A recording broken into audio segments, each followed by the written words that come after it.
Funny story, I actually threw up in front of his office. Tastes like shit. Don't be gross. Yellowmouth Yucking, if I go. Here we go. Yuck. Oh yeah, absolutely. It's yucking time. Welcome to the Yuck Productions podcast. I'm your host, Nathan Christensen. Today I am joined by Crunch Dog and Larry of Wikileaksonweed, a podcast that is very quickly becoming close to my heart. So go ahead, for maybe any of my listeners that haven't heard, can you give us a little bit about what you guys do?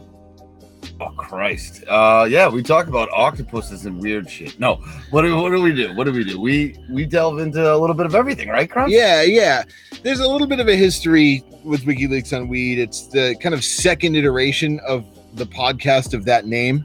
And originally, back when WikiLeaks was like cool and not a weird like fucking whatever it is now. Yeah. They did the cable leaks. You know, that was one of the big things that brought them up into the forefront, was they leaked all these diplomatic cables. And the idea was me and somebody who wasn't Larry at the time, they became Larry later, would download a cable and then get trashed. It just get high and drunk or whatever and just riff on whatever was in the cable. So we did like Hugo Chavez, we did like Trovan, that weird drug that they were testing on people in Africa.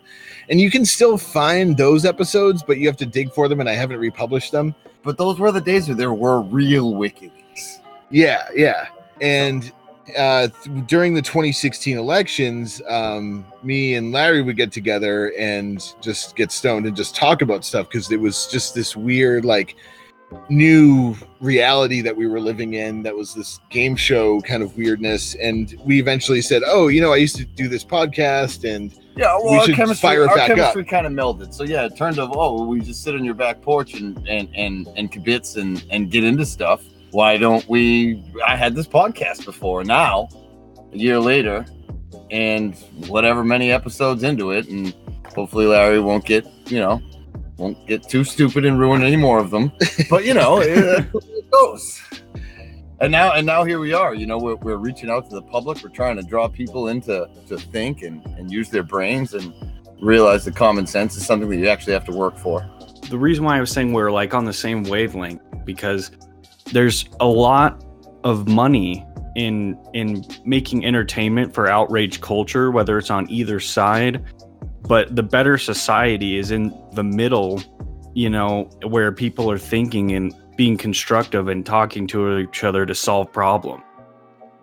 Yes, and that's why it's a super down-to-earth feel. Like when you listen to a podcast, you can hear the crickets in the background chirping, and it's just like super two down-to-earth dudes just talking about stuff. Yeah, just trying to make sense of things. And that's the tagline on like the social media accounts, is like, we stumble our way through the most important geopolitical questions of our time. And we really do. We really dive into things like technology. Yeah, you guys get into everything. Yeah. Politics. Right now we're staying away from politics, though. We haven't really got into any of that because it's so kind of stale and stagnant and regurgitating everyone else's bullshit. Yeah. So we try to find something else new. But what's fun about having a podcast like that, and like yours, I'm sure, is that you kind of just have an idea and then kind of go with it and see where it goes. I mean, that's part of the entertainment value. That's part of what people like to talk about. It's just stuff that doesn't really not so heavy. Everything doesn't have to always be so heavy in your conversation. It can be light. It can be ridiculous. It can be anything. Yeah, man. That's why it's amazing when you find other people that are just like there. It's hard to explain. And as a podcaster, I should probably work on a little bit so I can't explain it, but it's like, it's like a good balance in entertainment, or making entertainment, I guess.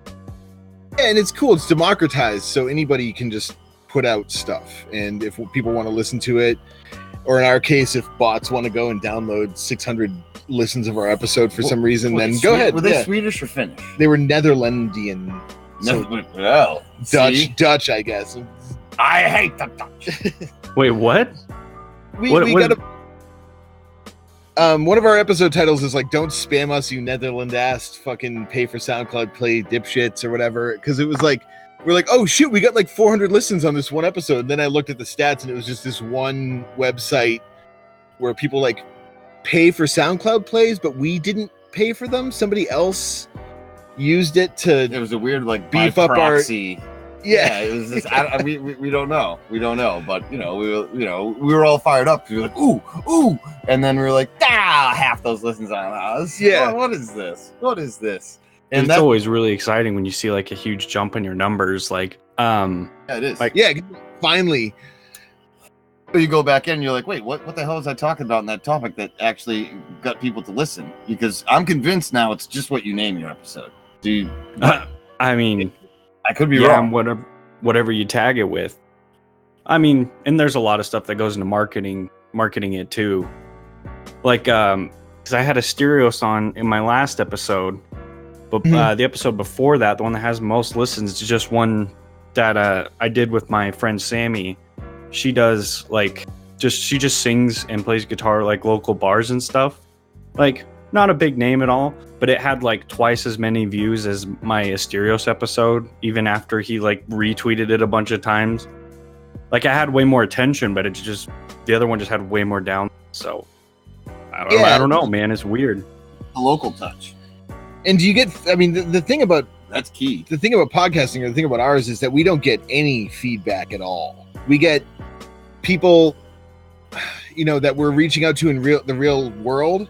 We'll go and listen to a few episodes and sort of make up their mind, decide that we're alt-right dipshits, or decide that we're, bleeding heart leftists or whatever, socialists, and then just write us off. But nothing quite as deep as somebody writing an email to us. So I guess, hey, write an email to us.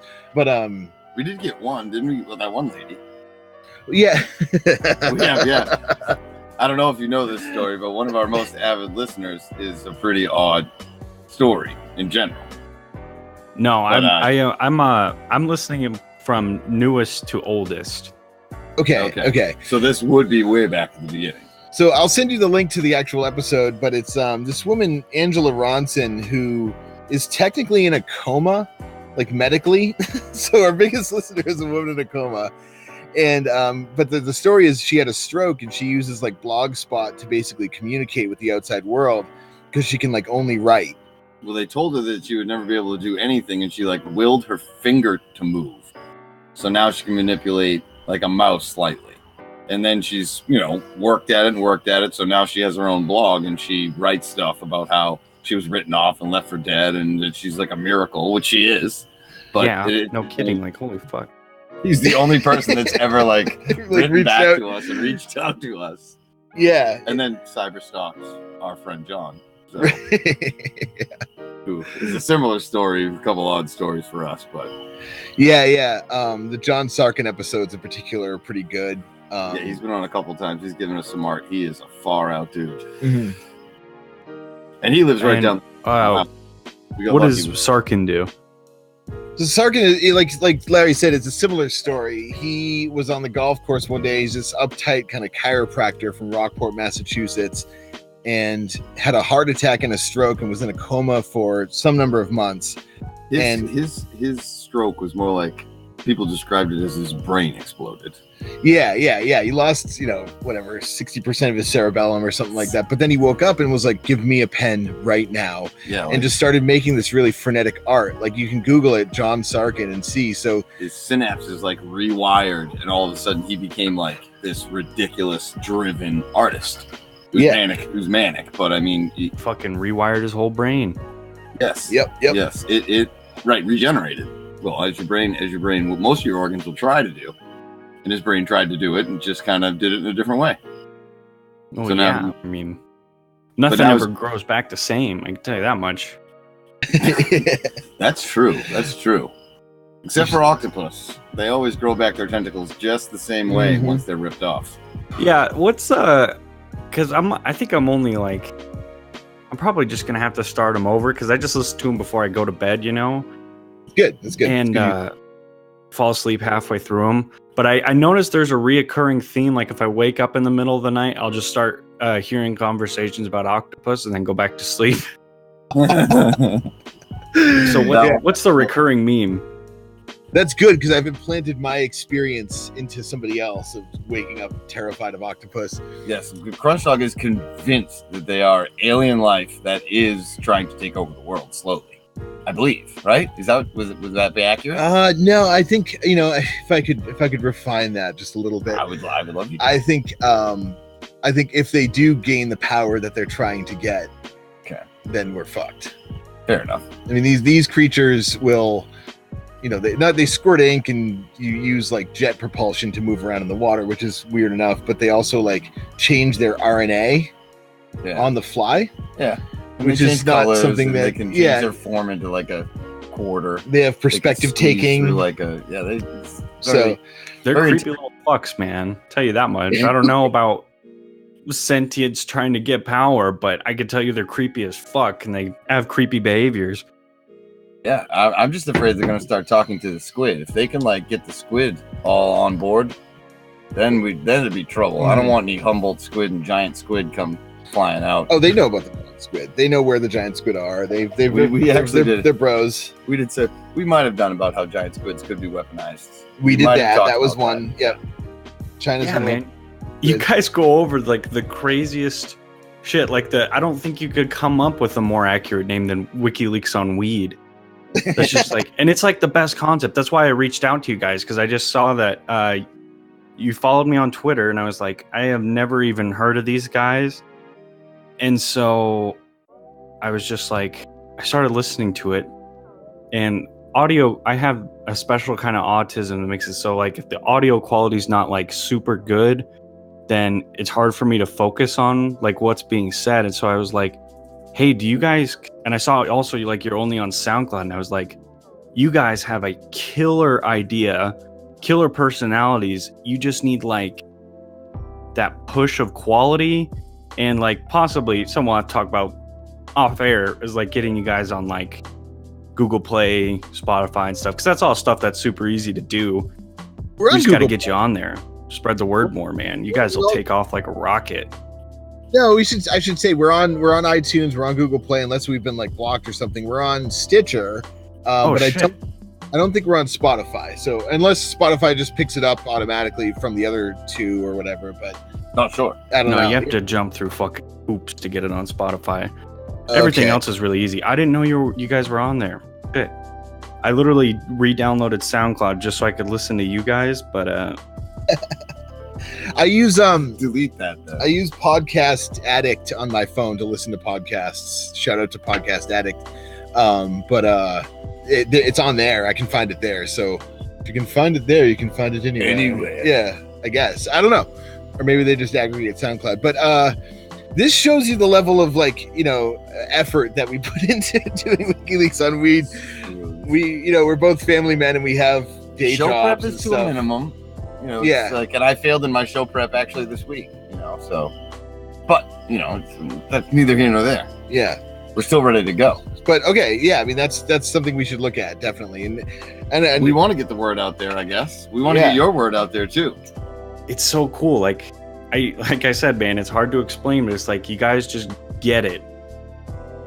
Well, let's riff on something then. I mean, let's talk about what's been going on recently. Yeah, what's on your mind? Enough about us. Yeah, it's true. It's true. You're boosting up Crunch. So, I don't know how you guys feel about religion or how religious you guys are, but something that's been on my mind. This is like totally out of character for me, but it's I think it's from the New or Old Testament. Have you guys heard of the Matthew principle before? Oh, lay it on us. So, it's the part of the Bible where God tells a bunch of people on a beach, Jesus tells a bunch of people on a beach that basically life really sucks, and the people that already have been like given a lot keep getting more, and the people that have like nothing just keep losing what they barely like can hold on to. And so it actually has a scientific what's the word I'm looking for? Applicable. You can apply it scientifically, like it's an actual formula.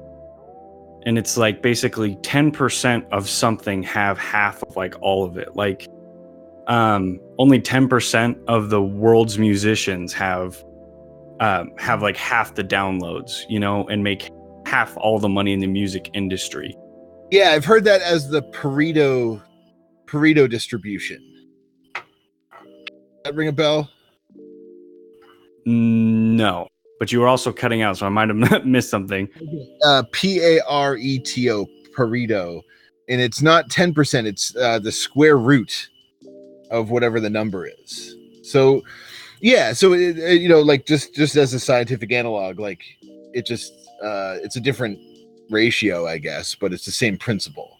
Yes. Where, yeah, you just jumped into Crunch Dog's realm. He knows all of that stuff. I don't know how he knows. Yeah, man, and it's like it's crazy how accurate. I mean, it's not 100% accurate. Obviously, there's going to be variation in everything, but I mean, I was thinking about it from like even like a whole life point of view. Because if you take like a homeless guy, he's homeless, right? So we just start there. He doesn't have a place to shower. He doesn't have a phone, so he like it's harder for him to get a job or try to find a job. So therefore, like if anything happens to him, it's even harder for him to like improve his life from there. Well, right. How about this? Right. He needs help. He's not necessarily going to be able to do that on his own. He needs other people to be able to step up and give him that light of the, you know, give him a little bit of light so that he can start on a path. Because you're right. There's no way for you to get out of, or rather, it's very, very hard to get out of that homeless cycle. Yeah, man. That's the thing too, is like, sorry to stray away from the math principle. Anytime I see a homeless guy, there's instead of, because they always holding up a sign for money, I always just roll down my window and ask if they want to ride to like a temp agency or something. Because like I'm just as broke as the next guy, but I will help you try to get a job and be able to like get up on your feet, you know. Do anybody all it takes is a little push sometimes. Has anybody ever taken you up on that? I have yet to have one, honestly, and it kind of makes me sad, but I think my town in specific has like a weird problem with like homeless people faking being homeless. How big is your town? I'm not sure how big Twin is. Let me look it up really quick. Population. You guys don't have to worry about doxing me or anything. Pretty much everything but my social security number is public information. 18.6 I'm going with. I have no idea. I'll do 21. I guess as of 2016 it was about 50K. Ooh, Okay. But it's like this weird specific part of town, like next to basically, it's like where we have like our Winco. It's like a grocery store and just like our Target and stuff. It's like a shopping mall basically, but they're not connected. Yep. It's a strip mall. That's what it's called.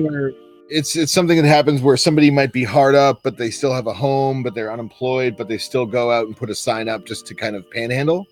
Well, okay. I mean, I think you just that could be it. Well, one of the news stations around here, I think it was one of the news stations. I don't remember how I saw it, but it popped up in my Facebook feed one time, and it was local because they gave one of these guys like a couple quarters, you know, and they kind of just like stalked him out and waited for him for when he left the corner. And he walked like 4 blocks down to like an actual neighborhood, and he just had like a new truck parked there. And he like pulled out a smartphone when he got into his truck, and it was just like, yeah, that's what I wanted to say about the panhandling, is that there's a culture there. There's yeah, man, that is not good. You know, that space that makes it worse for homeless people who are trying to improve their life.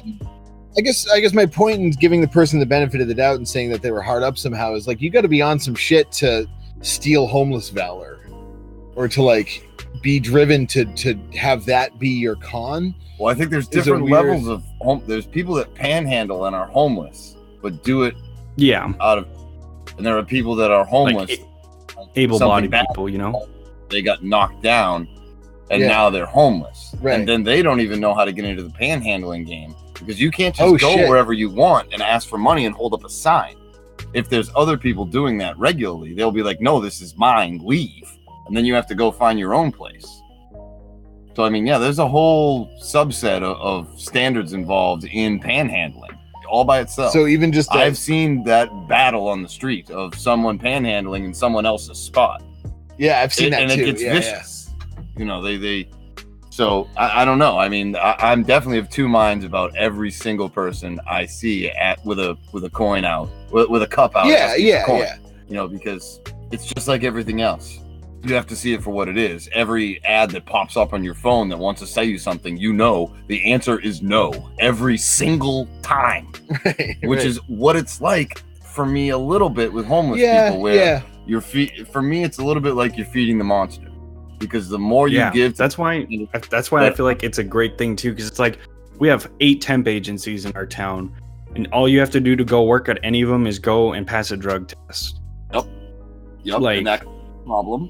But that's something. What you got to do. Yeah, I think that's the interesting thing. It's interesting that there's a Matthew principle involved in the homeless community itself. So then you have like a 90% substrata of 10% of the homeless people are making half of all the exactly all of the panhandling. Yeah, man, like it's crazy. And like, I guess to me, if you look at it from like one home person, just like their life without any outside force helping them along, it's like it is so fucking hard for them to like improve their life, and how it's just like it's in human nature to just trying to think how to say this. It's want to help or want to. Or are you looking at the positive or the negative of human nature? Because I look at that coin as being two-sided. Oh yeah, well obviously, everything's two-sided. Like, I mean, to apply that politically, I think what or macroeconomically, you look at just the American economy, right? And you have a situation now where it's beyond 10%. It's even beyond a square root. You know, the rhetoric that you heard is like the top 10% of the top 1% have 80%. So right, you got to break it down and again. If you look at like the far right and the far left, like the Trumpsters and the socialists, everybody agrees that that's the case. They just have vastly different prescriptions on what they want to do about it. Like the disenfranchisement is rich with the Trump supporters, and it's rich in the DSA. Yep. And I think that's what's being sort of playing out. Go on. It's rich in the red and the blue, man. And I think that's a great place for constructive conversation to start too, man. It's like if political parties are dumb. Yeah, I want gray. Can we have gray? Purple, man. Gray. Purple's good. Fuck that. You're right. Purple. Yeah, man. And it's like a purple party, and all of us can be purple people eaters. That's what I'm saying.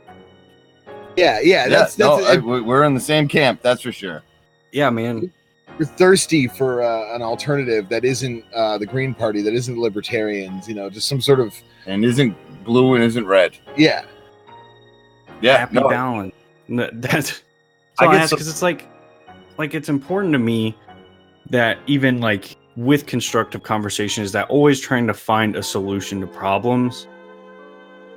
And whether you're making entertainment for the far right or making entertainment for the far left, all of the entertainment that they make is just pointing out the problems of the other side and never offering a solution besides, all those people should die, or a very extreme, not an actual solution. Correct. There's a great divide and no one's trying to fill it. Everyone's trying to keep the divide the way it is and make you choose a side. Which side of the divide are you on? That's what I'm sick of. well, either you're with us or against us, or you left or you're right. Where it's like, no, I'm my own person. I have my own friggin' thoughts. I don't need to pick one of your stupids. I'm just on my porch smoking weed, man. You can't. No. Exactly. Yeah, well, it doesn't matter. Exactly. I could be on my back porch snorting cocaine, as far as I'm concerned, and it's still the same principle. But I wouldn't do that because that's dumb. I've learned that over my 39 years of stupidity. Blow will fuck you up, man. Yeah, man. So, and personally, I think I'm more of a person who wants to see it just nudged a little bit towards the left. I guess I want to see a little bit more of the let's help the people that are on the bottom 90% or whatever. Let's kind of raise the tides a little bit, but I don't want a full redistribution or a full whatever the prescription that the far left wants. I don't necessarily want that. But I don't agree with the far right of just like, yeah, well, that's just the way it is. That's just the way the cookie crumbles. So let him die. Right. I agree with that 100%. I just wish that the people that aren't way far left and the people that aren't way far right would start running the ship. I think the change that we need would happen if that, in my opinion, vast majority of us would band together and actually, create political structure and move in the correct direction instead of being dragged away to the left and right ridiculous extremes continually and just watch that rhetoric play out day after day. It's boring and useless. Yeah, and it gets nothing done. It's like, right. It's a grinding halt. But it's great entertainment. Great entertainment. That's why it's outrage culture, man. Yes. And I mean, it's read the hate. Don't say I hate and then stop. Say I hate and bring then it on, man. Follow through. Always follow through on the hate, because and I don't like to breed hate, but at the same time, getting that stuff off your chest is very important, and that's what you gotta talk about. What's been bugging you? What's been grinding your gears, so to speak? Well, it's funny because earlier today I was re-listening to your guys' latest episode, and you had that guy on Ghost, right? That's his name. Ghost was the woman. Joe was the guy. Joe. My bad. Okay. Sorry, Joe. Ghost. If you guys listen to this, you guys were talking about police and incarceration, jails, prison, etc. And so something that our brother podcast, another guy that'll probably have you guys on soon, I'm sure, is the Mighty Morphin Power Hour from Riley. And the other night, man, we had like a 9-hour discussion till probably started at like 9 o'clock that night and then till 6 o'clock in the morning the next day about police and whether they should have guns or how many of them there should be and what they should be able to do. Yeah. And what did y'all resolve on after the 9 hours? Jesus, that's like basically because Riley was on the side that there just shouldn't be policemen, period, and that the entire United States should have all their guns taken away, period. Okay, yep. So very, very extremist, and I sit more in the middle because being in Idaho, we're a very hunting, fishing game friendly state. Like we're one of the few states left that you can go and actually just get a tag and not have to ask someone to go on their land to shoot an animal because it's all owned by the state and you can just go there with your tag and fill it. Okay. And so I'm very in the middle, leaning towards the right, I guess, on that specific case. Well, about taking away people's guns? I mean, that's just, come on. That's never, ever, ever, ever, ever going to happen. And so that's what we eventually agreed on, is that people already have their weapon, and trying to take them away, say like, even if like something really extreme happened and for whatever reason the National Guard started rolling out into the streets trying to take people's guns, and it ends in a civil war, and that's not good for anyone. Right? Correct. And so eventually what it broke down to is it's like, so we can't take people's guns away. People are going to have. So if I have if I am in some kind of altercation, or I see some kind of altercation where a firearm is being brandished, am I gonna want another guy with a firearm to be there to try to protect or help that person? And it's like, well, yeah, man. If no police, then yes, it would be your civic responsibility. Oh, well, Right? yeah, as far as like owning it yourself, but I mean, as far as the cops having guns, because that was the whole thing. Is it's just like if everyone in America has guns, you need the law enforcement, because then it's like, what is law enforcement gonna do? They're gonna show up with a baton or I guess a taser, but it's like there's no authority in that. You can't protect anyone in that situation. Like if someone calls the cops because some guy's robbing a liquor store at gunpoint, a cop can't show up with the taser and defuse that situation. No, there would have to be different protocols involved. Like once there's an active shooter, then all of a sudden the police would then be able to become active shooters in your scenario. Well, yeah, I think that's already how it is. It's like you're not even allowed to point. You shouldn't be allowed to point a gun at someone, right? Or no, that's rules of engagement for the military.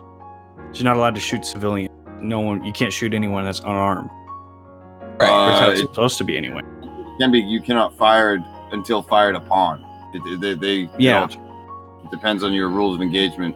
Yep. Yeah. So if you listen to the episode, what we sort of resolved on is that there's a upper crust. I guess there's a Matthew principle there where there's this 10% of crimes that can only be solved with violent force. You know, like kidnapping of a child or an active shooter episode or something like that. You need to be able to call people that are going to roll in on a tank and, you know, there's situations that engage that person. Yeah. But like I definitely want the National Guard to be around, especially if some fucking wackadoodle makes a tank in his basement, starts rolling it out into the streets. I'm gonna want the fucking National Guard. How that's something not even the police can handle. How fast could they muster to a situation? Well, not quickly. We'd have to have National Guard posts everywhere. Right, and that would just become. It would be the same military. Now, Joe's argument was that there's a lot of jobs that cops do that they shouldn't be doing, like social work. Yes, and I 100% agree. You can. Yeah. Cops are not trained to do psych evals with people. Yeah, exactly. But they get asked to do it anyway. Well, they're called to the scenes because sometimes those people are violent. Exactly. Yeah, or domestic abuse, things like that. The other prescription that the DSA has is, let's fix society so that people don't need to rob liquor stores and things like that, which is a long. They're really playing the long game on that one. Yes, that's a very long game. It's a good game to play, but yes. It's kind of a great idea. It just doesn't have a lot of functional strength, I think, presently. And yeah, it's hard to get momentum going on something like that. Yes, it would be right. To start that snowball, first you need a whole lot of snow going in that direction. Yeah. Right now it's in baby stages, isn't it? Yeah, I think so. They have, if we're talking the DSA, they have still in the 5 digits members. So and they're not. Trump is president. So and we're Donald pretty Trump far away from what they're believing in. And the Republicans control the Senate, the House Republicans, and soon to be the Supreme Court. I was going to say the Supreme Court is the one that we're really worried about. Right. So, we're seeing a lot more movement in the sort of, well, that's just how it is, and we're just going to deal with it. Kind of business is being done. Yeah. And as long as the S&P and the Dow are up, then hey, what are you complaining about? Good? Then go. Yeah. It's Fierce. So basically, eventually, what I moved in a little bit towards more Riley's side. Riley moved a little bit towards my side, and we basically eventually came to the agreement that it's like, it may not be the best solution, but I feel like the current solution that we have, and I mean, there's still a lot of bad cops and stuff out there. Like, I feel like there's definitely room for improvement as far as what cops do. Yeah. But it's just like, as long as we got people running on the streets committing crimes with guns, law enforcement's just gonna have to.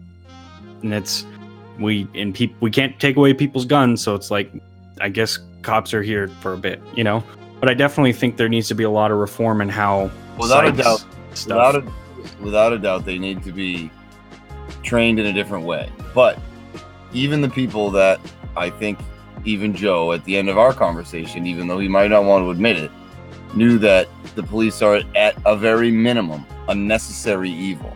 but that doesn't make Yeah. them not necessary. Yeah, exactly. So it's something that it is something that needs to be talked about, because it is a hot button issue, especially in the Black community and other of race and in color, because that is who it's affecting. It's not affecting lily white boys like us as much, and it's hard for us to even be able to touch and feel what they're talking about, because we can never experience it. And I love it when people talk about how they must feel about it, where they've never been in a situation where they've been pulled over for something silly and had to worry that, I could potentially go to jail, or there may potentially be violence or anything like that. It can't even enter their mind, because you can't process information because you can't live it. And people like that like to talk about it a lot, like they live it. Yeah, man. All of Black Lives Matter movement pretty much started with that guy that just started getting pulled over for traffic violations that didn't exist. Right? Am I wrong about that? I'm blanking on the name. But we do see the guy in Springfield that we talked about a couple episodes ago, who they pulled over for a bad taillight. And then the guy proceeded to run. And then when they finally chased him down, there was a woman who he'd had in his house for a month and had been savaging. And then they found dead bodies in his basement. And it was all due to the fact that he had a bad taillight and the cops pulled him over. That's where a lot of arrests happen on just routine traffic stops. Routine traffic stops. Somebody with a warrant or something like that. Right, I've done more wrong than just this traffic stop, but I'm going to run now. I want to switch gears for a moment. Staying on guns, one of the better reasons I've heard for an armed populace, specifically in America, is that it makes the country pretty much uninvadable. Like, you can't do a land invasion of America, because every fucking town that you go through is going to be like Fallujah. Especially in your neck of... We're a pretty heavily armed country. Yeah, so I mean, probably one of the most heavily armed countries per capita. Yeah. Yes. You gotta deploy some tactical nukes, and then you gotta you could get paratroopers in the right location to do the proper invasion of America, and even then you're in trouble. Like, the whole idea is right. You could do away with the government, and still, if you tried to invade, you would have trouble, because from town to town, community to community, people would muster. And there would be problems anyways, even if you decentralized our whole network. Yeah. And in that sense, it is, the catchphrase is like, the best defense against tyranny is a well-armed populace. And it's like, yep. It's true. So, yeah, man. I think if you really wanted to take America over, you just have to terraform the whole thing via nuclear radiation and wait however long it takes for it to run out. It's like... Everybody else would probably be dead by the time it was clear to go back to the U.S., though. I'm pretty sure that stuff will go into the clouds and just rain down on everyone. Oh, yeah. If you terraform the whole United States just by blasting it clean. Yeah, everyone's going to die. Everyone's going to die. El Nino's going to take it around for everybody. I'm not going to. Oh, you got a bunker? Yeah, I got a plan. You got a plan? Yeah. I'm going to defect to the octopus. Damn it, you beat me to it. I was going to say, you've probably been defecting the headset to let you breathe underwater so you can go join your octopus brothers. He's already been taken over, man. I know. I'm pretty sure if I cut away his skin and got into the middle of him, then out would jump an octopus with his tentacles pulling the string of Crunch Dog. He just falls down and gets a cut, and you see like a suction cup pop out. And I'm like, it's nothing. It's nothing. It's nothing. Don't worry about it. I have 2 legs, 2 arms. No big deal. I have 2 legs. You can't fool me, You can't fool me, Crunch Dog. You're a cephalopod in a skin suit. I know one when I see one. Yeah. So back to guns. Let me segue back into mice. They're terrible. Yeah. A bane on the existence of all humanity. Mice? No, well, I was just making a weird segue. Well, they do carry live. Oh, do they? Well, remember that's that one guy who's doing the. Remember with the genetic changing and the. What was that one thing we went on to? Quixar or what?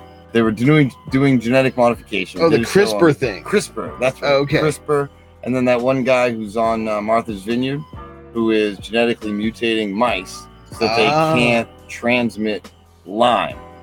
ticks will still Oh, bite fuck. them. Everything will still be cool, but the mice will no longer transmit the disease, so it may wipe it out. We'll All right. see.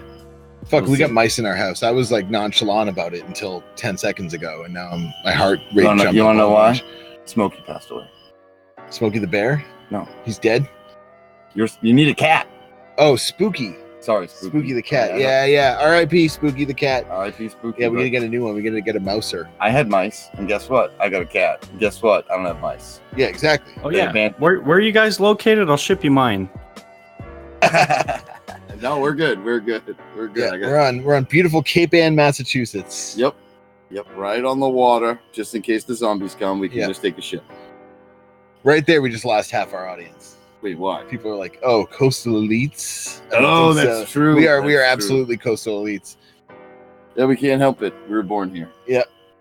I don't take any fault. Oh, Are you you- guys are on the East Coast. Fuck. Yeah. Oh yeah. Yeah, we yeah. we do the late night burn on Sunday night. We're about It's as good. East Coast as you can get in the Northern Hemisphere. Yep, you guys are. Yeah, the only thing that's more north than you guys is Maine. Oh yeah, and they probably stick out more, Prince Edward Sound and all that stuff. But in I was- Massachusetts, we are on the tip, So the northern Yeah. tip. that I was talking to somebody in Nova Scotia Mhm. recently on the phone, and we made another phone call date or whatever, and I said, "Okay, I'll talk to you at 9 p.m." And he said, "Oh, that's 10 my time." And I said, "What the fuck?" He's like, "Yeah, I'm on Atlantic time." And apparently there's like a super east time zone that's only in like Nova Scotia. Right over Where- the water. Yeah, where they're 1 hour ahead of us. And I was it's just one of those times where I was like, "Wait, huh?" It's Like, yeah, dude, Canada's fucked up. I was like, "Okay, cool." we're that far east. Yeah. We're another hour east. I did not know So that. that's, See, you know. learn every day on Wikileaks on Weed and the show that we're on. Yeah, The, man. the So, Yuck Yuck production. Yeah. Sorry, the productions. Yes. That's right. It wasn't right in front of me, so I was fine. It's cool, man. I feel like we're gonna work a lot together in the future. oh yeah. I like it. Yeah, so I don't know what else has been going on. I fucking Trump bashed Cruz in Texas. Does that matter? oh yeah, that's an interesting thing. Is that Ted Cruz is getting primaried. I mean, he's not getting primaried from the right. He's got a contender that is like. Have you seen this guy Beto, Nate? What's that? Have you seen Ted Cruz's like opponent right now in the primaries? Nope. Okay, so he's this guy, Beto, Beto, and everything that Ted Cruz is doing to make Beto look bad just ends up making him look cool. He's like, "Do you want a guy that used to play in a band in his 20s being a senator?" And he Okay. posts a Yeah, picture seems of pretty relatable, dude. yeah. He looks cool. You want some guy Yeah. that eats donuts and still looks good and has a hot wife? Huh? Or like, posting headshots of him getting arrested for like stuff that is like, yeah, okay, cool, whatever. Yeah, like being a band, being generally cool, and just up against Ted Cruz. It's so funny because Ted Cruz is such a fucking nerd that Does he have photos of him not waking up and immediately getting on his knees to pray to God? not that. Every Yes. president is supposed to start their morning on their knees. Trump didn't really like that whole thing. Yeah, Of yeah. course, he wasn't very nice to poor Ted Cruz. I think he picked on him a little bit. He picked on his wife. He said that Ted Cruz's dad killed JFK, which is the funniest fucking like burn you could give somebody, and like his QAnon fucking crew ate it up. So that's funny. It's just comical. People on Twitter now are just posting videos of Ted Cruz trying to play basketball, and like Is it bad? they all look I can only fake. imagine it's very But bad. oh yeah, I mean it's astonishing how bad this person is at basketball. Like Kind of like Trump Yeah. in golf, I considering mean, he how looks like Kevin from The Office. What do you want from him? not to play basketball and put it and try to look cool. yeah, don't let anybody ever film you playing basketball if you're this bad at it. Oh yeah, man. I'm worthless when it comes to sports, pretty much. Yeah, but you're not like a sitting senator who's like a thorn in the side of like all those 90% of people that we're talking about. And you don't like to post videos trying to say that you're really good at basketball either, do you? No. That's the difference. That's the difference. I think I'm pretty good at basketball. I would still never post a video for people to see how good or that bad could be I the am. first. That could be the first collab between Yuck Yuck and Wikileaks on Weed. Is like just us posting videos of us playing basketball. Oh yeah, man. I'll fly out to the East Coast, play basketball, sit out on the porch, smoke some weed. Dude, anytime, you're more than welcome. It's almost legal here. Yeah. Well, that's how it is here. Oh, it is? Okay. Oh, you have recreational in Idaho?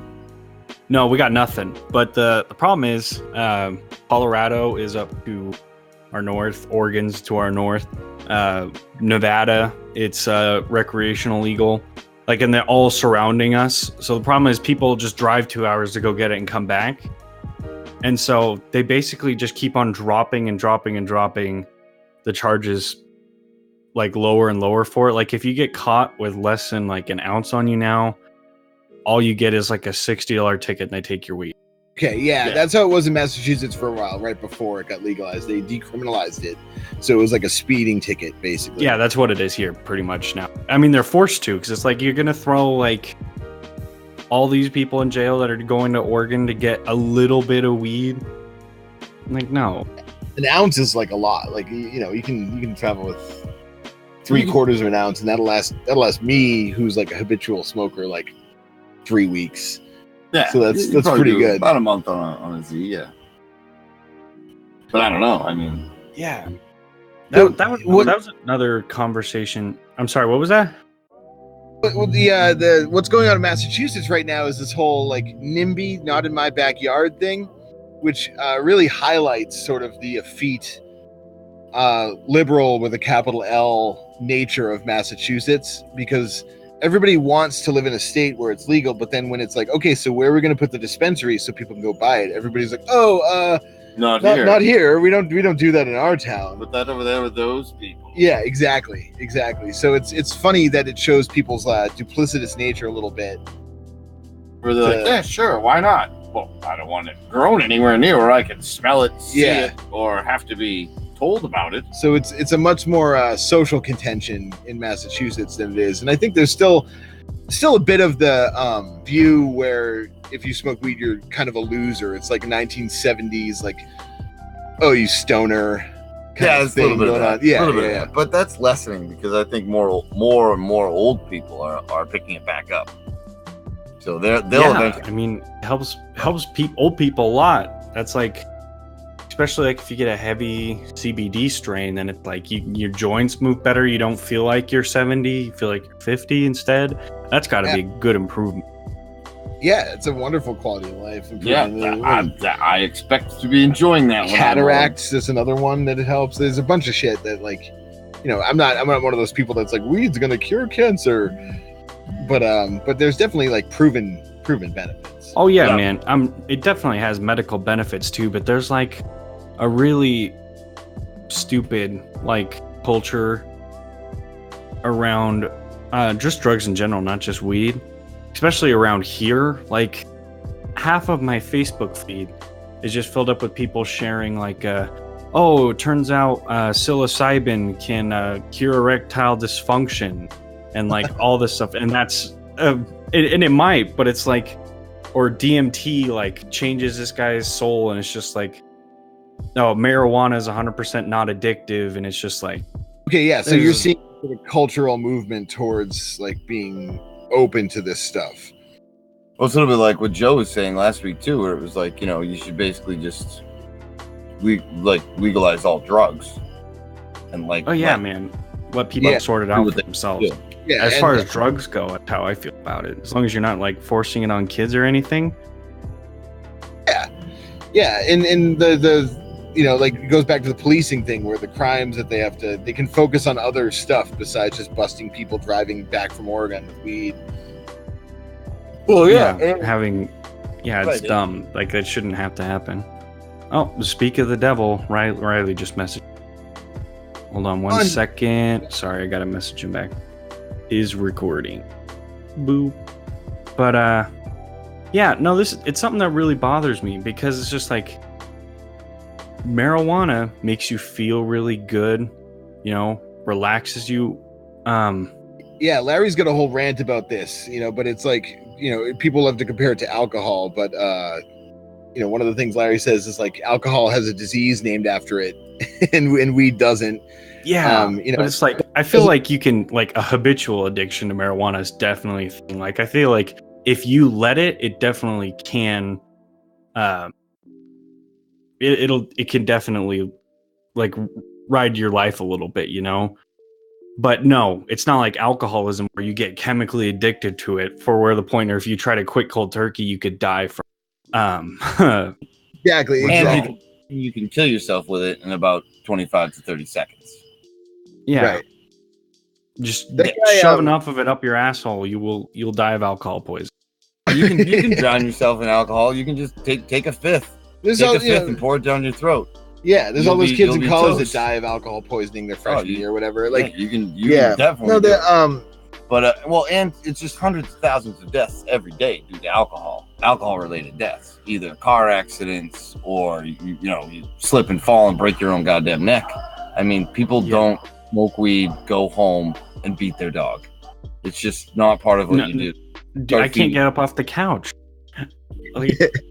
Yeah, that's the thing. I have to attribute this quote, and by doing so, I'm going to make myself look like a fucking jackass. But because I have to run a bunch of disclaimers around too. I'll make an allowance this once. Yeah. So I was listening to the Sam Harris Waking Up podcast, and that guy David Frum was on. So those three proper nouns right there just allowed everybody to label me. But I don't know who any of those people are. So Larry's lucky. Larry's Larry's lucky that he doesn't live on the fucking internet. But so I listened to that podcast. I'm not a Sam Harris fan. I'm not an intellectual dark web person. We have an entire episode where we trash the IDW. Yes.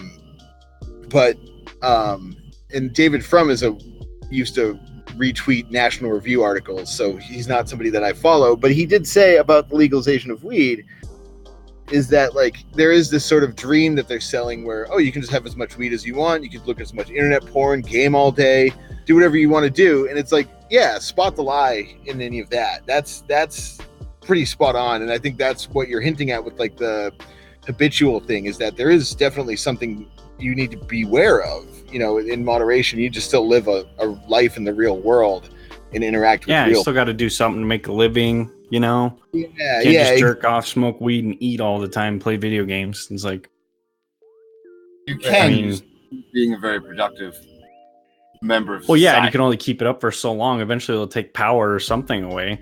Someone will come after you for bills or something. That's true. Exactly. Yeah. Somebody will come knocking, and it's not somebody that you want to come knocking. And you got to have money to buy weed too. Not free unless you're growing it, which neither of us do, which we should. That's one of the recreational things. You can have like up to 12 plants in your house or something. It's like some insane number where you only need like one or two, but they're like, you can't have 12. You can't. I'm like, I guarantee you I will not have 12 in my house. And we talk about that. We have kids too. And it's like, I wonder what would happen. I'm not saying I'm going to do this, but I wonder what would happen if we just had a plant in the house. And when the kids asked what it was, we just said, this is a marijuana plant. This is what it is. This is what it does. This is how we use it.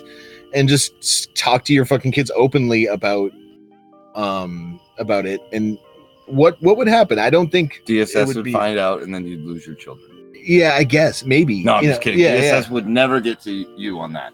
The idea would be that, you wouldn't want them to talk about it in a setting like at school, or if they had that would be part of the rules. There'd be a potential situation where they could be like, well, mommy and daddy have a marijuana plant, like when they talk about it in school. My mommy and daddy grow it in our living room. I mean, and then I would hope our kids aren't like just loose-lipped idiots in class, but that's just the question that I have. I haven't done that yet. That's just something I kind of bat around in my mind. I would probably keep it as secret as I could from them, so that they would know. Yeah, man. I feel like they wouldn't have. I feel like you got to wait till they're like a certain age, because you could do like 4 and 8, right?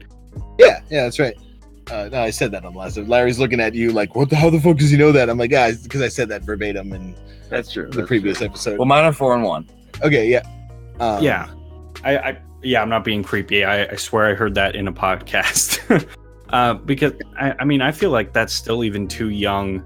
I'm thinking like this, just my opinion, and I could be definitely wrong on this. I don't have kids, so this is definitely with a single grain of salt. Probably till they're like young adults, you know, when those things actually start becoming more of like a cultural thing for them.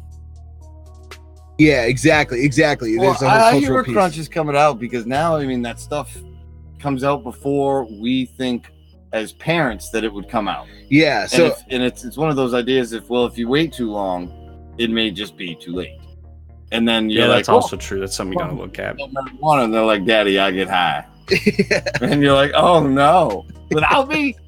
And then you ground them for not sharing. share exactly. Sharing is caring. So my 4-year-old caught me grinding some weed one day and was like, "What's that?" And you know, at first I was like, "Oh, nothing," and then it happened again. I love that, dude. Pot smokers will go back to their old instincts. Where it's even like places where it's legal, if someone walks in on you doing something you're not supposed to, in the back of your brain you're just like instinctively gonna try to hide it. And like Nothing. Yeah, and it happened again, and so I was like, you know what? I said it's medicine. It's grown-up medicine. You know how sometimes we take medicine when we're sick or whatever. It's just that for grown-ups, and you don't need to worry about it right now. And she like was satisfied by that answer. She was like, okay. and you're not telling her a lie. Like that's the truth. Truthful thing I could tell you about this right now. And that you can understand, yeah. She smelled it another time and was like, "Oh, that's grown-up medicine." And I was like, "Yeah, there you go." Well, I would probably do the same thing. I mean, my kid knows, you know, don't touch that drink because it's a grown-up drink. And I would probably just say the same thing. Oh, that's just a grown-up. It's just a grown-up thing that we do, and wait until she knows to ask that question of, "I know what that is." Yeah, exactly. And then you can have the conversation. And I get a lot of mileage out of the word "serious" with kids. So this is a really serious thing. This isn't fun. Yeah. And they're like, "Oh, okay."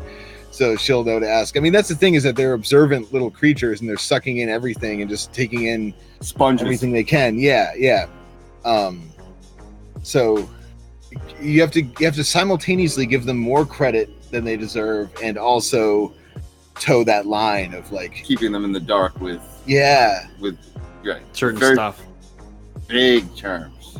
Yeah, man. Parenting, I feel, just from an outside looking in kind of perspective, is just it's really just a balancing act, and you got to take everything like on a case by case basis most of the time. Yeah. Patton Oswalt has that bit where he's like, "You're gonna fuck up. You're gonna make tremendous mistakes parenting that are gonna fuck them up for life. You just gotta roll with it. You just gotta do that thing." And there's nothing more true. And I always tell people, like, everything that you've heard about having kids is true. Every single thing, every good thing, every bad thing, it's all true. I would say that you do want to handle them all differently, but at the same time, you need to be consistent, because that's the only thing that they truly understand, is if it's this way every day. So if you do one thing one day and one thing the next day and another thing the next day, then it's more difficult for them. So you got to try to be consistent. Yeah. Even if be consistent with reoccurring things, and you take everything, like I said, case by case. Yeah, right. Exactly. Exactly. You do have to roll with the punches, but at the same time, you have to make sure that you stay the course. Yeah. To move away from parenting tips with Crunch Larry. Seriously. But to segue, like, there's nothing worse than a confused child. I feel like that's the big thing, and I think that's what we're to just loosely tie it back. I think a lot of what we're seeing now is just confusion in the political discourse, if you will. Is just people don't know what the hell's going on, and they don't know who they can believe. They don't know what's true, what's not, and I think that's intentional. I think there is some sort of power structure that benefits from that confusion. And that you know, if a subset of the population doesn't know what's true, doesn't even know what truth is, like, you don't have even a baseline definition of the word truth that we all share. No, you watch the news. Right. But it's like, which channel do you watch and all that Well, stuff? no, that yeah, was just being. I know. Yeah. Yeah, and what's the political climate of that channel specifically? You know, it's like such a bad way. I'm glad, traditional TV's on its way out. They got to get going. We got to. That's where I feel like most of the political change is going to come from. Is just everything's moving to the internet, and so traditional TV will just, all those companies are going to be soon is just internet service providers. So this is my conspiracy theory, is that part of the reason why net neutrality is under so much attack as of late is because the companies realize that. And so in order to continue the monopoly that they kind of had over the last little while traditional TV is a thing, is they're going to need net neutrality gone in order to keep things just expensive. So that they can be the server. Yep. Yeah. Double entendre. A double entendre. No, is that how it? No. But no, I agree with you. I agree with you 100%. French people say shit. No, Yeah. that is, how they're going to keep. I mean, it's a good reason. Like, it makes sense. But, it could just be that they were trying to get even more money. Yeah, and more control. They want to just be able to shuffle that bandwidth in different directions. And I think there's a lot of really cool stuff going on to combat that. I think the rise of mesh networking is really interesting to look at. What's a mesh? A mesh network is when the devices communicate directly with each other and form like a giant spider web across long geographic distances. And so there's no internet service provider at all. There's just all of our things working in concert. My phone connects to this laptop, which connects to Larry's phone, which connects to his wife's phone inside, then hops to the neighbor, and so on and so on. And it just, information can move that way instead of going to I like a torrent. Yeah, it's for basic. It's like a torrent, but for bandwidth instead of data. Man, that's cool. Yeah, I would love to see something like take off. Yeah, I'll give a shout out to the New York Society of the Internet, or Internet Society of New York, ISNY or whatever, ISOC NY, and they have the Brooklyn Mesh, which is a really, obviously it's a good place to do it because the population's so concentrated there, and it's all a bunch of hipsters, so they are into newfangled ideas, and it just works out really well. And they have a really powerful mesh network in Brooklyn. That's really sweet. I was actually thinking about eventually I want to move out of Idaho just for at least a bit because I like Idaho, but I want to get out and just kind of see what it's like and live a different place in the world. And the factory I work at has another location in New York, so I was thinking about moving out to Brooklyn. You should. I would recommend that to anybody, and not Brooklyn specifically, but just seeing something else and trying something else. And New York is good. I mean, because you'll whatever borough you start in, I guarantee you won't end up there. You'll figure out which one is for you, and that's one of the. Plus, I heard the population is like 3 women to 1 dude in New York for some reason. Like, True. A young man needs that. Mad expensive. Yeah. You pay for that. The 900 square foot bathroom, bedroom, dining room, kitchen. Yeah, that you share with 6 people or whatever. I mean, prepare to live in squalor. But, yeah, probably. Yeah. I did the reverse. I went from kind of the Boston area out to South Dakota for a year and a half. Man, that had to be good. It was pretty cool. There was a lot of really cool stuff. I had a pickup truck and a motorcycle to my name, and that I used those both a lot, and it was great. Really cool thing. And I met a lot of really interesting white people in Pierre, South Dakota, and I met a lot of really interesting Native Americans in Fort Thompson, South Dakota. Mm-hmm. It was on the res, and it was great. It was a definitely mind-blowing, mind-altering experience. That seeing the Midwest in action. Yeah, and to be real, it took me a year plus to recover from that whole experience. I mean, there was a lot of like acute emotional things that happened, but just the whole like kind of mind-bending, altering just of travel itself was and then coming cool. home. And then coming home. Yeah. And Interesting. yeah. Interesting. That was all like mid Occupy movement too. That was like 2010, 2011. So much shit going on. That's true. Yeah, true. There's a lot of stuff going on then. Especially people thought the world was going to end by the next year. Yeah, the 2012 thing. Yep. Yeah, exactly. The great paradigm shift in 2012. It kind of happened. I mean, if you want to get conspiratorial, we all survived the year 2000. I think that's on that note. Sorry, go ahead. we don't have a new date that we're looking forward to. I feel like that's good for people because it lets them it gives them a timer. It's like, hey, if I actually believe the world's gonna end in 2024, I guess I got 6 years to figure out all the stuff I want to do with my life before it goes away. But also creates a lot of chaos and garbage too. Yeah, man, I definitely want to make a trip out there, meet you guys in person, shake your hands, do a podcast out in person. That's always the best, man. Just gotta bump up the Patreon, That's If you want me to go smoke weed with Crunch Dog and Larry, donate at patreon.com/yuckyuck. Yeah. Go donate to patreon.com/yuckyuck. We need some yuck on my deck. Yeah, and we need more. I agree. We need more collaboration like this. We need to find more.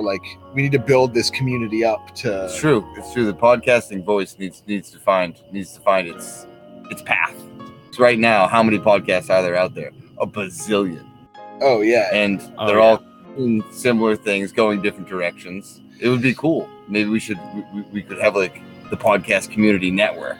Yeah, and I'll take a second here to just rip on the podcast community in general because it's so hilarious. Is that we followed you on Twitter, so we're right in league with all these people. But if you go on Twitter, it's just a bunch of people with podcasts following a bunch of other people with podcasts. It's so funny, man. Maybe listening to it's fucking pathetic, is what it is. It's the saddest thing.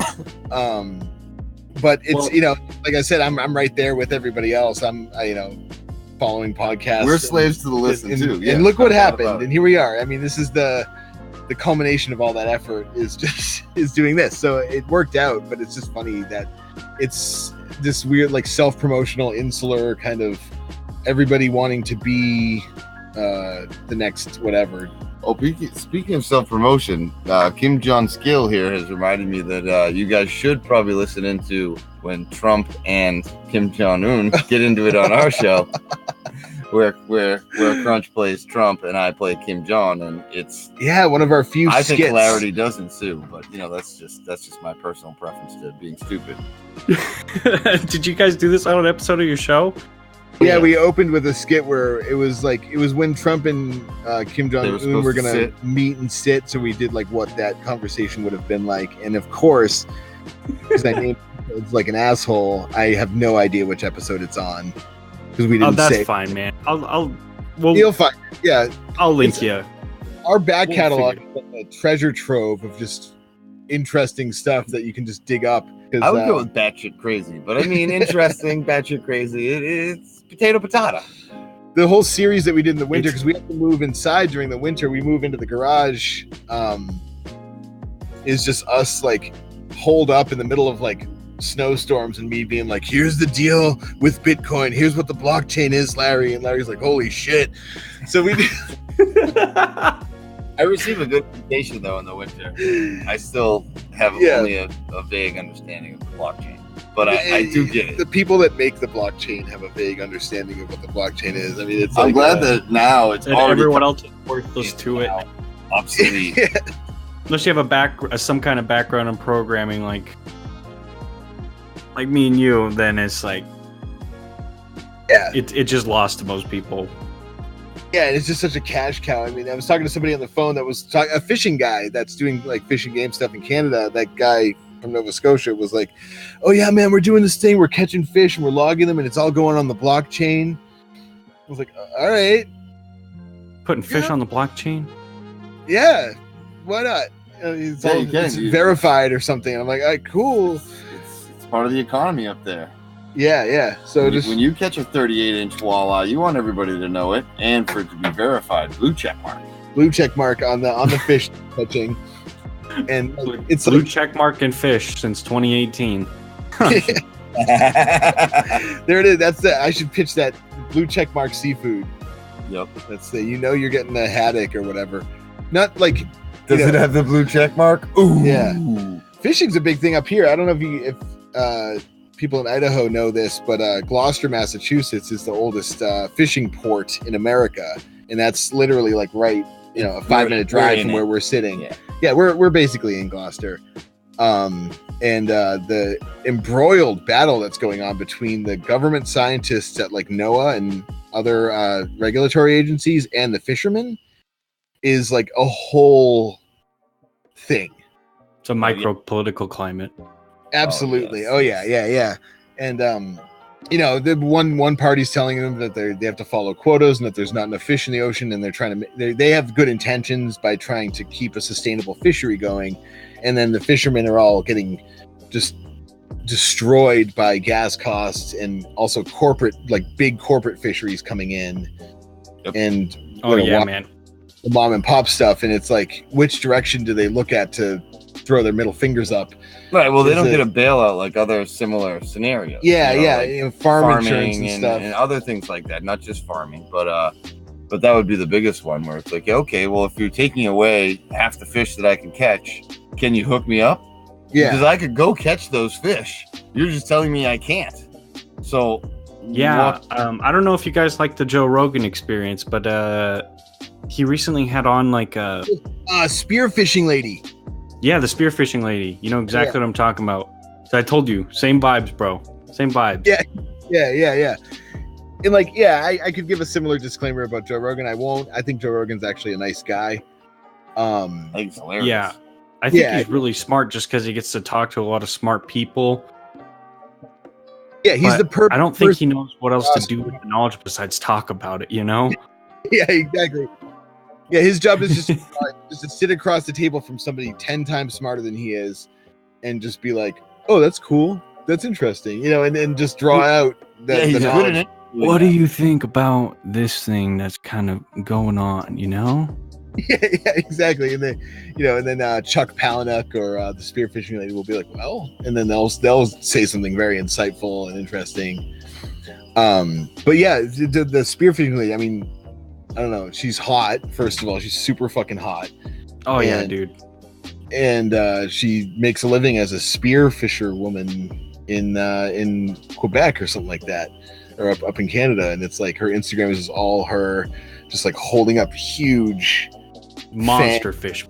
Yeah, fish that could just tear your leg off. And she's like, yeah, I got this one like with a spear.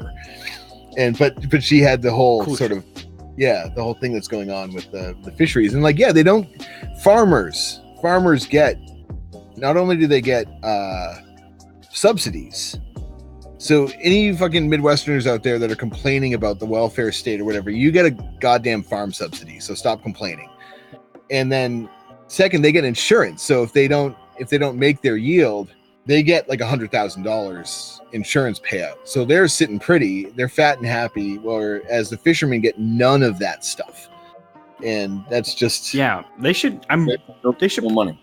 And it's fucked too, because it's like you said, all the mom and pop harvesters, they just get fucked, man. And then big government fucking harvesters just go out there, they're destroying the bottom of the ocean while they're just taking up half of the population of fish.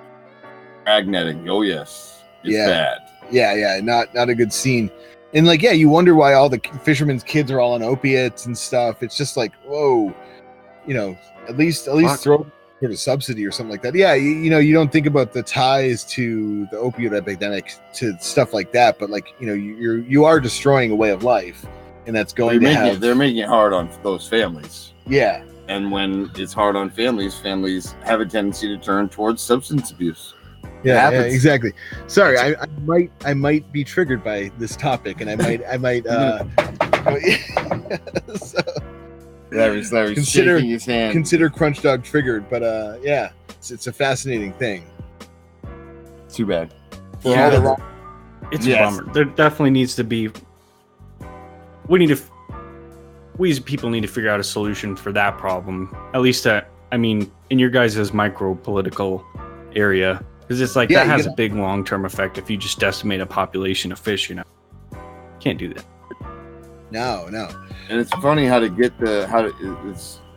would think the community would get farther and harder behind it than they are, but it seems to be the fishermen kind of fighting for themselves more than anything else. Yeah, Everyone exactly. else is kind of passive because it's not their problem. Doesn't affect me, so or I feel really bad. Yeah. I feel for them, but it's not in my backyard, so exactly. Yeah. Well, they've really got to work that out. They're going to figure that problem out. I think. Americolo is like the big corporate fishery that's coming into Gloucester specifically, and so and people will say, well, that's the market. That's just how it needs to happen. I mean, what's that big corporation supposed to do? There's a wonderful place for them to set up shop. This whole place is failing, so we'll take it up. But yeah, I mean, all that tuna that you buy and all that whatever fish that you buy has to come from somewhere, and that's just the thing. So, and that's one of the things around here. That's why you can watch Wicked Tuna. Wicked Tuna. They bring those tunas right up over there. Yeah, a couple miles away. Yeah, we have the Wicked Tuna people. You see them around town, and you see the Sea Shepherd people, the Whale Wars. Have you ever seen that show? Yeah, you guys have them running around your town. Yeah, we see that gray-haired guy, the captain. He'll be kicking around Gloucester in like the coffee shops or whatever. It's pretty funny, but yeah, they're insane. They'll ram whaling boats and stuff like that. They will initially shoot flares at them. It's cool. Watching that show to be like, look at these bunch of jackasses, and by the end of it, I was like, okay, they're all crazy. At least they're crazy jackasses, and they're committed.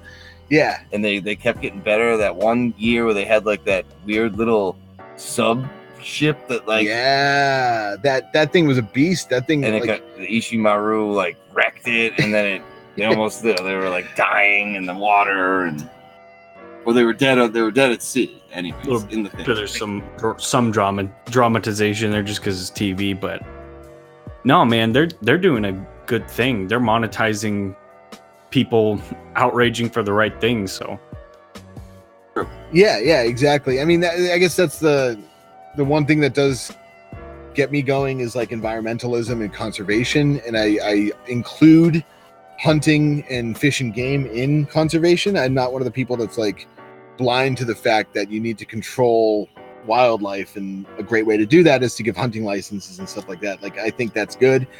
That's a healthy way to do it. All the stuff about whatever the people harp on about YouTube about like free speech on college campuses and cultural Marxism and shit like that. It's like, yeah, we're not going to be able to breathe the air in 20 years, or like we'll be suffocating on carbon, and like we won't be able to go outside because of the ozone layer. So I don't know if that's necessarily the first thing that we need to be giving a shit about. See, but Mark, if you ask, you're just believing all those scientists when they tell you that about the climate change. How dare I? Climate change? Exactly. Geez, the climate's been changing for millennia now. It's fine. Don't worry. Okay.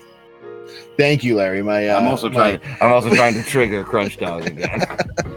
Yeah. This is about to turn into an episode of WikiLeaks on weed. Sorry. Yeah. Well, no, consider my concerns assuaged, Larry. Consider me. All right. Yeah, but I'll go assuage some of my concerns right now. There you go. This is a typical thing, is that Larry has to get up and piss like halfway through the episode, so he's going to do that. Well, it's unfortunate. Well, I mean, we've been going for an hour and a half. This isn't the middle. We're getting to the tail end. Okay, cool. Yeah, this is when it usually starts getting good. Is when we start running out. How long do you guys usually go? We usually aim for about an hour per episode, but like this is a special occasion, and sometimes we go way over. So it's like whenever we get tired. Yeah. Basically. Are you guys going to do an episode right after this as well? I don't think so. I think what we're going to do this week, because of the guest spot, is just unlock a couple of our Patreon episodes or something, because there's probably a good 20-30 episodes on there that like nobody, unless people start contributing to the Patreon, which nobody has at this point. We don't really push it very hard either. Yeah, but I'm donating to your Patreon right now. Oh yeah, dude. WikiLeaks on Weed. Yeah, I think it's just /WikileaksOnweed. So yeah, also give to my Patreon, and then that'll support our bad habits of trying to be rational and talk about stuff with other cool people. How dare we? Yep, here we go. Dog and Larry. I think that's what they got Jesus for in the end. After the Matthew speech, was he was podcasting, and they didn't like that. And that's what kind of, man. You can look at the Bible just a big long podcast. You just take bits and pieces out of it that are good, like the Matthew principle. Yeah, exactly. Yeah, you cut up things, and there's stuff at the end that people just miss on completely. Does that happen? Yeah. Does that happen with the Bible? No, people never take quote Bible completely I mean, text and just use opinion. That never happens. What? I thought. Wait, aren't gays really bad? Yep. Oh, all right. right. They're the worst, man. Oh man, I don't get me started, bro. Life would be so much better if it weren't for. It says. Yeah. No, I'm not a big. I don't know if you guys are actually. I'm definitely not a big Bible guy. That's just a book. I'm a by men who are just as fallible as anybody else. All right, wait, hold on. We got a well. Okay, so here's the thing: is by the way, I just became your guys' first Patreon patron, so congratulations. Thank you. We will follow suit. I think the Bible also gives us, it is just a book and it's a bunch of stories, compiled or whatever. But it also gives us a little bit of insight on how people used to live before, a long time ago.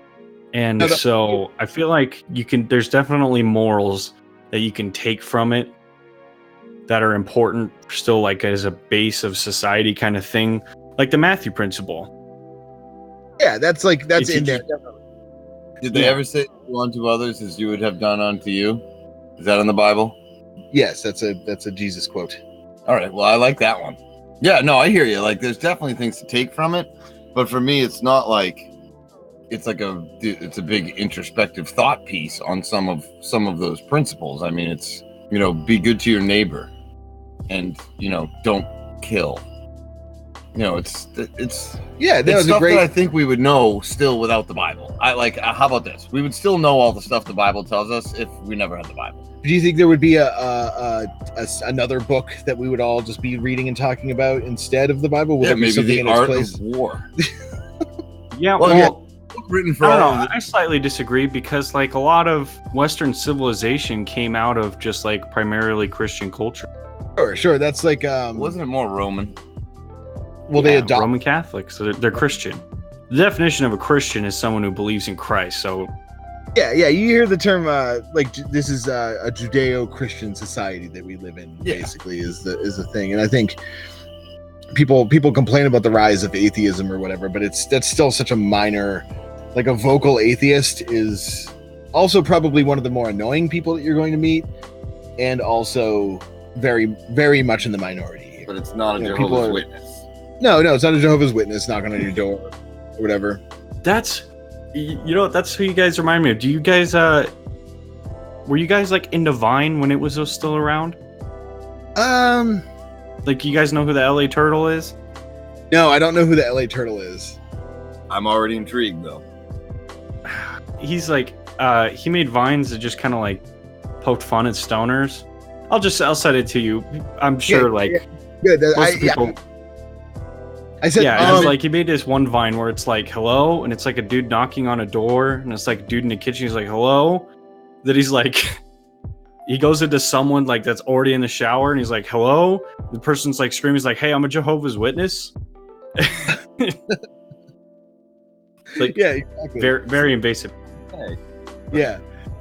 So I don't know. Religion to me is also the basis for the wars that we fight. Yeah. Almost all of them. Almost every single one at the core. Yeah. So I don't know. It breeds as much hate and violence as it does good, I guess. More hate and violence than it does good. I'll argue that. I don't know how good it is. Then it might be bad. Yeah, I think that's the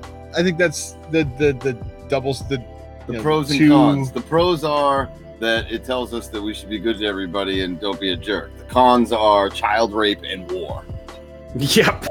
Dude, Yeah. the Catholic Church has just been heavy under scrutination and under magnifying glass, and I think it's gonna like fix a lot of stuff that people traditionally have wrong with religion. Like people that won't do religion just because, you know, they hear about horror stories of what bishops or priests, you know, do.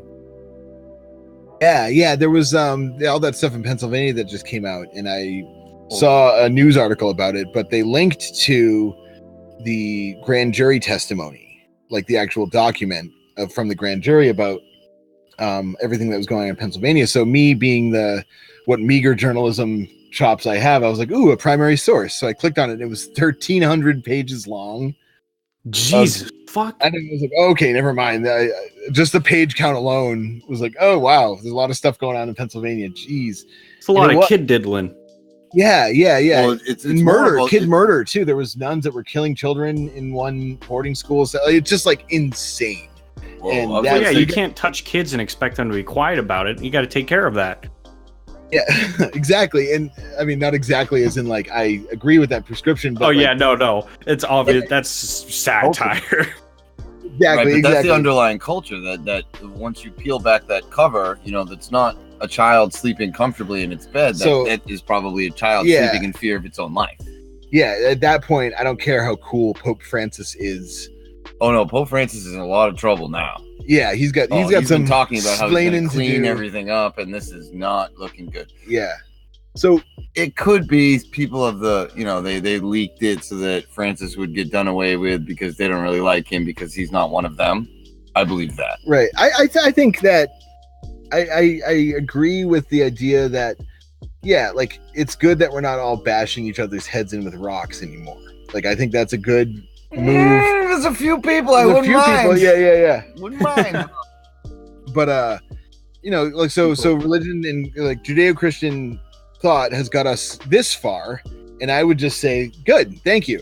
Now let's take the next step, and that next step probably doesn't involve all of the cons that come along, the baggage that comes along with what, you know. Right. Oh, with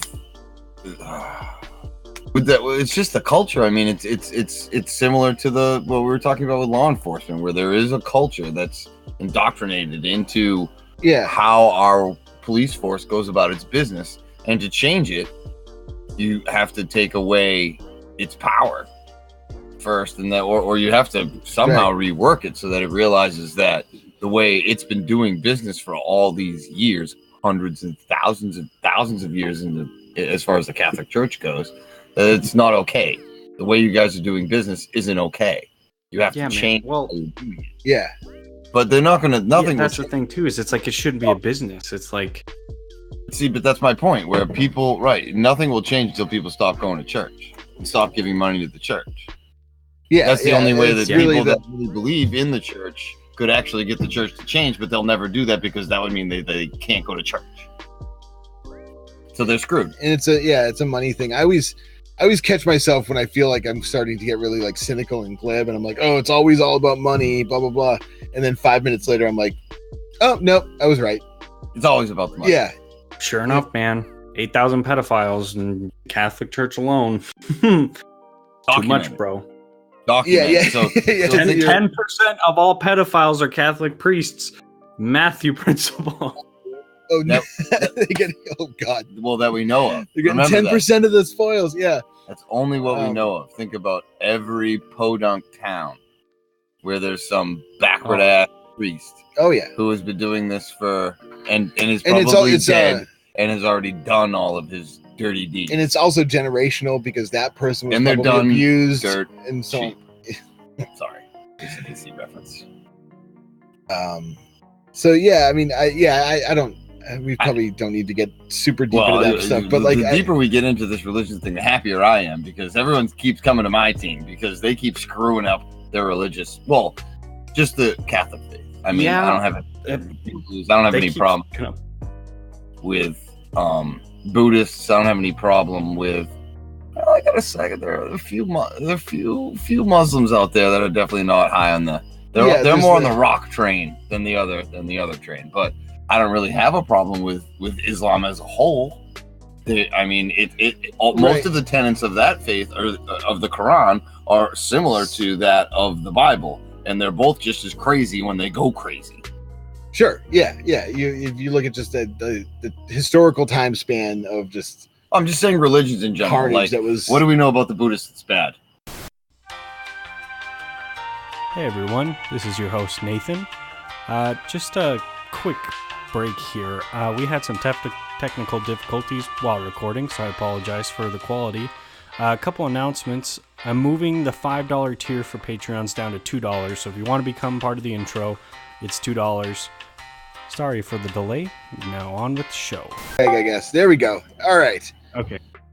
So what's the last thing you got? I was on a roll, but I was probably rambling. Yeah, I missed all of it. No, I rambled on about how other religions are fine. It was when I started talking about Muslims, I think, when you dropped out. I'm only kidding. But it was just that other religions, you name most of the other major ones, and there's no real problem. Buddhists, Hindus. Well, hold on, because I think Hinduism has the caste system built into it. So that's why you see like the untouchable class in India and stuff. So there's a built-in economic, and it's all based on like resurrection.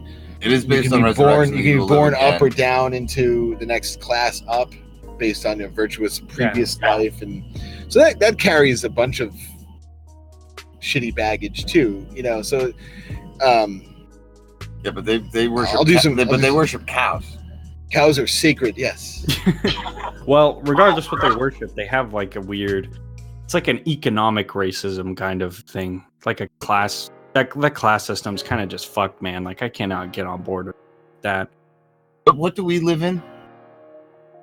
We have a middle class, we have a low class, and we have. Oh yeah, well that's not good either. So I'm just saying, like now you're starting to see the point of why this is bad. You're saying like, Hinduism's bad because they're creating a class system. Like, yeah, we live in a class system wherever you live. It doesn't. That's. Yeah, but I think everybody. having it. I'm talking about the religion. Having it happen because of like so-called free market pressure versus having it written into a holy book are two. You have to address it. I think. Well, yeah, and I think that's the distinct difference. Is ours is just because of the market versus theirs is just like you are stuck in there, and the only place you can go is down. Like there's no improving from where you're born in. Yeah, that's exactly right. I mean, we have the concept of marrying up in our society. We have people like as an easy example is like Mark Zuckerberg, who was in the middle class and then skyrocketed up to top 5 richest people on earth through marriage. No, through capitalism. Through capitalism, through his providing a service of value to people that blah blah blah. And then he stole everyone's personal data. Okay. So there's not probably to say that he's perfect, but I mean he's a hardworking guy. Got to give him that. That's true. Yep. But maybe he should have stayed. Strong words. I think better for us if he stayed in the middle class. I think. I'm only kidding. Yeah, I don't want people to be class. Right. So, in a strictly Hindu culture, I don't think that it would be that easy. All right, so we don't like so Hindus don't make the list. Hindus are. So you're basically just religion. left with Buddhism, which I don't think anybody on this conversation knows enough about to critique. I just know there's a fat man that I believe in. Okay. He was real. He was a real guy. Was he that fat? I don't know. I think it was more like a fat buff thing. Was Jesus they need to do really white with long hair and a beard, blue eyes? No, probably No. Yeah. Where was he born? Oh, right. So, right. Yeah. I mean that just goes down another rabbit hole. Whether you're the kind of Christian that believes the Earth was made 3,000 years ago, or an evolutionary Christian. Yeah, so I think all the moves that people have taken to like make religion work in modern society is based on sort of rejecting certain pieces of the thing, like the Earth's age, or it being round. There being dinosaurs. Yeah, I don't think Flat Earth is not in the Bible. To be fair, I don't think Flat Earth is in the Bible. I think when they Somebody wrote the Bible, hopefully they will write definitely to me were and flat say- earthers. They were flat earthers when they wrote the Bible. Yeah, Well, everything was flat Earth when they wrote the Bible, and I think that's partly if Pangea was a thing, then that would make sense to them. wasn't then though, was it? That was millions. No, that was like Galileo was Mesozoic well era. Before, well, no, Galileo before or after yeah, obviously well after the. Yeah. Yeah, So no, I think so. anyone who had a ship still couldn't have figured it out because you'd be All right, dead. well, before this turns into too much of a conspiracy episode, I think we should probably Are we a Alright. conspiracy? start Wait, wrapping it up. conspiracy show? Because we keep getting that, and we're like, we're not a conspiracy show. I mean, Crunch thinks that that friggin' that octopus are trying to take over the world, but I mean, that's basically the only conspiracy theory that we really prescribe to. That we peddle. I mean, we'll throw them That's the out. only one that matters. Exactly. It's gonna be. Think about what we Mark don't my know. words. Think about what we don't know about the ocean. Yeah. So much down. It's fucking scary. City of Atlantis alive and well. There it is. Merfolk and large giant squid plotting against us. Watching out. All right, ladies and gentlemen, yuckers of all ages, this has been Yucking It Up with Crunch Dog and Larry of the Wikileaks on Weed podcast. Hey, Nate, thanks for having us, man. This was a lot of fun. Thanks for yucking it up with us. I mean, we had a blast, and seriously, we're gonna have to get the Patreon flowing so that you can get yucked up on the porch with us. Yep. Oh man, I'm looking forward to that, bro. That's gonna be fun. Awesome. I'm gonna work on getting you guys a Discord and everything set up that way. All You right, guys cool. can have more guests on your show via the internet. All right, man. That would be fun. Please We'd do. like I'd to love reach that. our tendrils even further. We'll reach our tendrils out to anything that we can. God damn it, you guys. All right. right. Do you guys have like a website? What's like the primary best place for people to get to you? I think just go to SoundCloud for now. SoundCloud.com/WikileaksOnWeed. That's where everything is. Email us at podcast@WikileaksOnWeed.com. And don't go to WikileaksOnWeed.com because there's nothing there. It's just the podcast, the email domain. Go to the SoundCloud. Oh, okay. Check out the Patreon. All right. We'll see you soon. We'll see everybody soon. Yep. All right. Thanks, Peace out. man. Peace, dog. All right.